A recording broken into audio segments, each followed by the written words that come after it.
Ponosna sam što radim u Adiku jer imamo fokus na bitno i mi ga ne gubimo. Ja stalno imam osjećaj da svi znamo kuda idemo i da se ne rasprenjavamo. Za mene konkretno fokus na bitno je kada ponedjeljkom i sredom rano ujutru odem na 25. sprat gdje imam jogu s pogledom na ceo grad.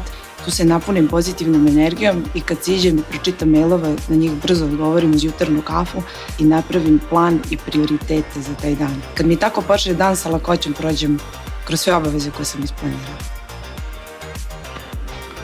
Ponosan sam što radim u Adiko banci jer komuniciramo jednostavno. Marketinška komunikacija gađa samu suštinu i ako to promašite, klijenti će to znati. Ovo je posebno važno u digitalnoj sferi jer tu nema foliranja. Ja nisam ljubitelj komplikovanih stvari i zato mi je bilo lako da se prilagodim komunikaciji Adiko banke, koja je deo našeg brenda. Ponosna sam što radim u Adiko banci jer sam deo tima koji efikasno izvršava svoje zadatke. Time doprinosimo da Adiko bude najbolji. A kada svane sunčan dan, stanem ispred ekspoziture, mogu samo da konstatujem da je sve u najboljem redu.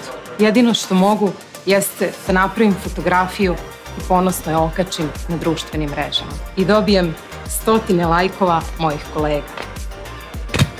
Ponosan sam što radim u Adiko banci jer sam deo pobjedničkog tima. Na poslovnom planu Adiko banka radi inovativne stvari koje se odmah primete na tržištu. Kada nisam u banci, deo sam fudbalskog tima Adiko banke koji najviše voli da pobeđuje konkurenciju u Ligi banaka.